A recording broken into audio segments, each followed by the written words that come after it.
Vamos estudar a palavra de Deus?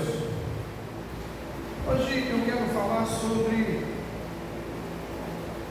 a carta à igreja em Esmirna.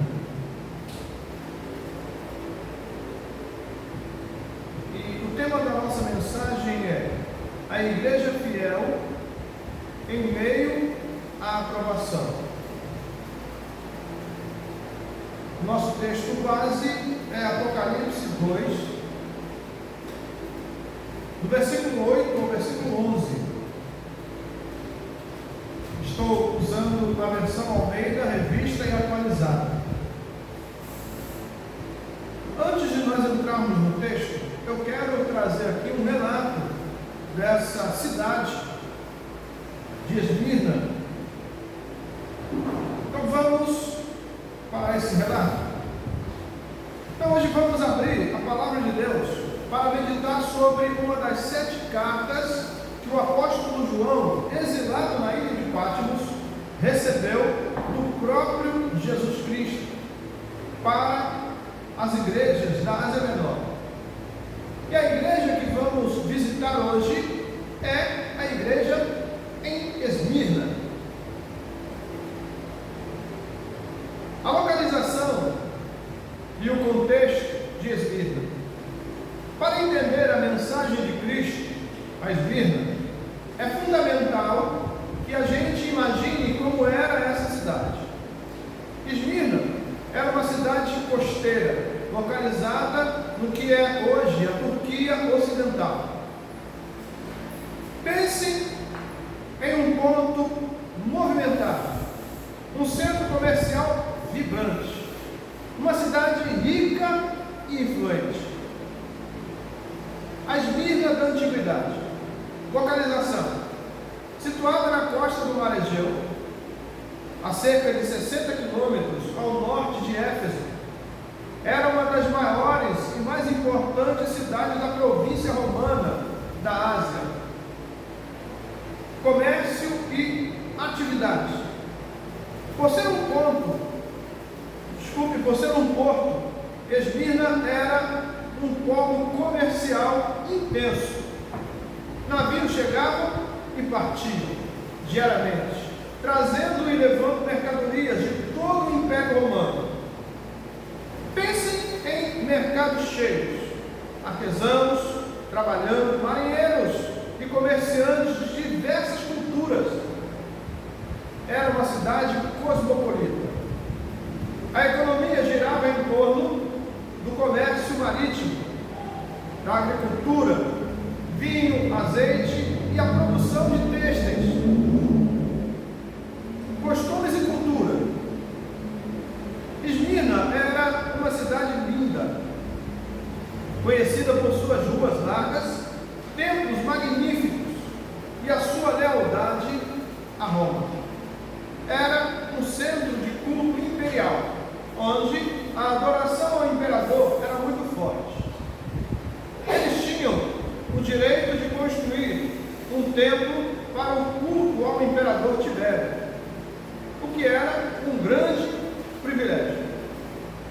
Isso significava que a lealdade ao imperador era esperada, e aqueles que não se curvavam a essa prática eram vistos com desconfiança e até perseguição. A coroa de Esmirna. A cidade era construída em torno de uma colina chamada Monte Pagos, e seus edifícios no topo davam a impressão de uma coroa. Por isso era conhecida como a coroa de Esmirna. Esmirna nos dias de hoje.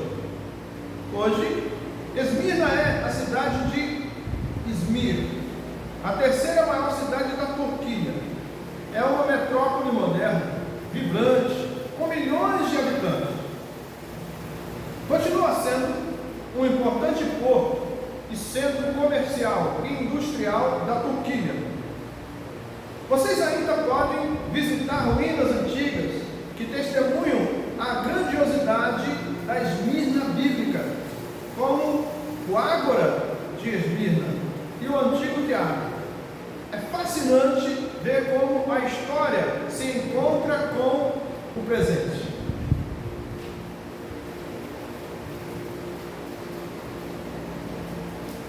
A mensagem de Cristo em Esmirna, Apocalipse, capítulo 2, versículo de 8 a 11. Agora que temos uma ideia do cenário, vamos ler a carta de Jesus a essa igreja. Ao anjo da igreja em Esmirna escreve: estas coisas diz o primeiro e o último, que esteve morto e reviveu. Conheço a tua tribulação, a tua pobreza, mas tu és rico, e a blasfêmia do que a si mesmos se declaram judeus e não são, sendo antes sinagoga de Satanás. Não temas o que hás de padecer. Eis que o diabo está para lançar alguns de vós na prisão, para serem expostos à prova, e tereis tribulação de 10 dias. Ser fiel até a morte, e dar-te-ei a coroa da vida. Quem tem ouvidos, ouça o que o Espírito diz às igrejas. O vencedor de nenhum modo sofrerá dano da segunda morte. As qualidades da igreja em Esmirna. Jesus começa elogiando esta igreja, e ele não economiza palavras. Conheço a tua tribulação. Jesus começa dizendo que conhece a situação deles. Esmirna era uma igreja que estava passando por momentos difíceis. A perseguição era real. Conheço a tua pobreza, mas tu és rico. Materialmente, eles eram pobres. Talvez suas propriedades tenham sido confiscadas. Talvez eles tenham sido excluídos do comércio por não adorarem o imperador. Mas Jesus diz: mas tu és rico. Que riqueza é essa? A riqueza espiritual, a riqueza da fé, da integridade, da lealdade a Cristo, a riqueza que o mundo não pode dar, nem tirar. É uma lição poderosa para nós hoje. A verdadeira riqueza não está no que possuímos, mas em quem somos em Cristo. Você já pensou nisso?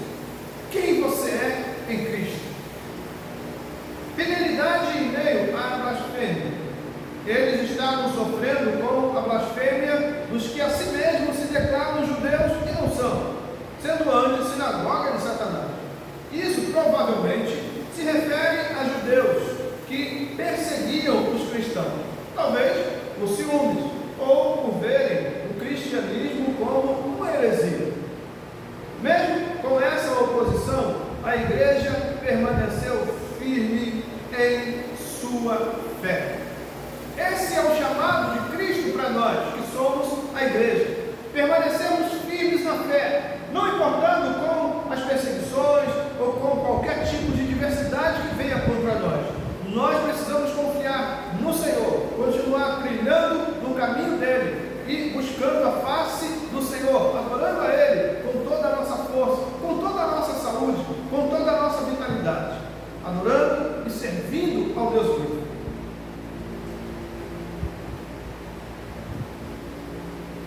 A grande qualidade de Esmirna é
amor a Cristo era a força que os impulsionava.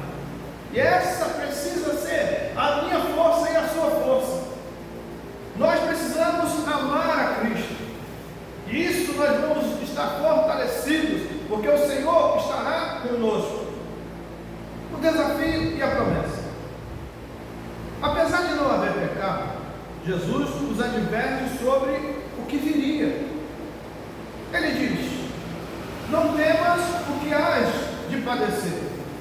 Eis que o diabo está para lançar alguns de vós na prisão, para ser dispostos à prova, e tereis tribulação de 10 dias.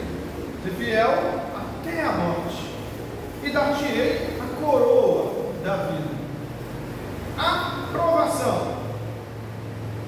Eles seriam testados, alguns iriam para a prisão, sofreriam por um período, mas Jesus diz: não temas, e tribulação de 10 dias, indicando que a provação, embora real, teria um tempo limitado. E é justamente isso que acontece nos dias de hoje. O chamado à fidelidade.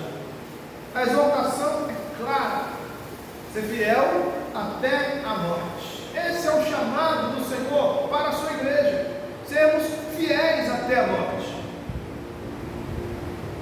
Em um ambiente onde a apostasia era a saída mais fácil para escapar da perseguição, Jesus o chama à perseverança extrema, à fidelidade inabalável, a promessa da coroa da vida. E qual é a recompensa para essa fidelidade?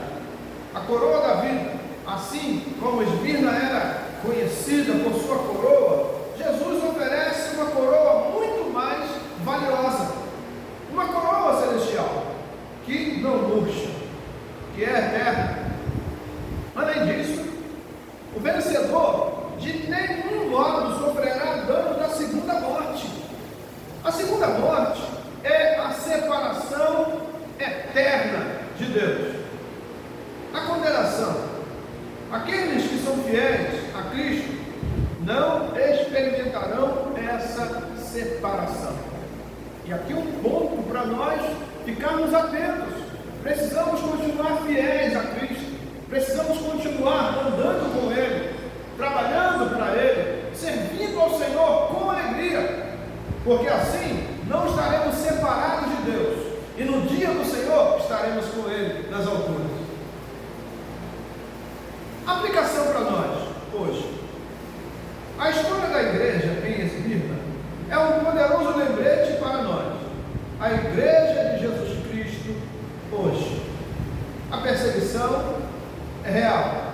Mesmo que não vivamos o mesmo tipo de perseguição física que a igreja de Esmirna, enfrentamos tribulações.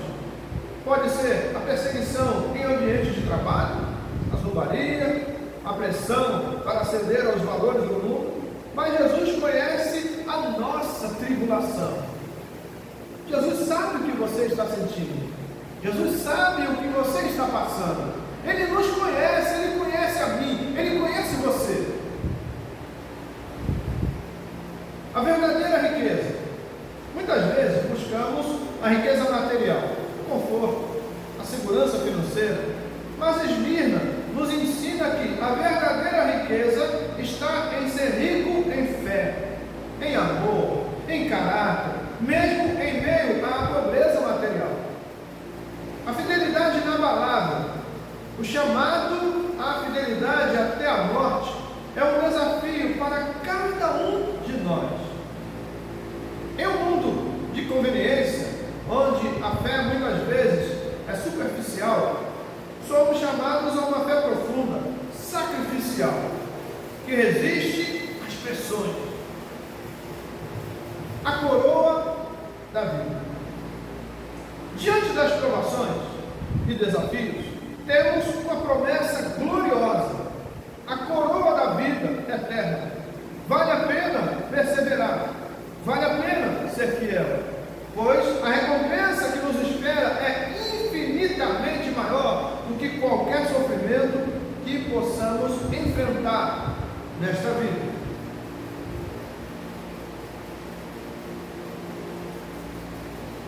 que é exemplo da igreja em Esmirna, sejamos encontrados fiéis em todas as circunstâncias, ricos em Cristo, perseverando na fé, para que um dia possamos receber a coroa da vida, que o nosso Senhor nos prometeu. Amém. Tá bom? Que Deus possa derramar essa graça na sua vida, que você seja encontrado fiel diante do Senhor, que Ele possa estar te presenteando com a coroa da vida. Vai valer a pena a fidelidade até a morte. Então, o que diz a palavra hoje para nós? Ser fiel até a morte e dar-te-ei a coroa da vida. Tá bom? Que Deus abençoe a sua vida, Deus derrame graça no seu coração, abençoe a sua família, rica e abundantemente. Eu quero orar por você. Pai, eu peço a tua bênção, tua graça e seus cuidados, que a tua igreja seja alcançada pela tua misericórdia, que o Senhor possa derramar do teu poder, que o Senhor venha agir de forma poderosa no meio da tua igreja, que o teu nome seja glorificado entre nós, e que sejamos fiéis a ti, fiéis à tua palavra, que possamos obedecer ao Senhor e servi-lo com alegria. E assim oramos, agradecidos por essa oportunidade que o Senhor nos concedeu, de mais uma vez estarmos diante das Escrituras Sagradas. Somos gratos a ti e oramos, Senhor, em nome de Jesus. Amém. Se essa mensagem tocou o seu coração, peço a você que deixe aí o seu like, tá? A sua curtida, toque aí no sininho para você receber os próximos vídeos. Faça um comentário, comente o que você aprendeu, o que você recebeu nessa palavra, e compartilhe com alguém que precisa ouvir a palavra de Deus, tá bom? Deus te abençoe rica e abundantemente.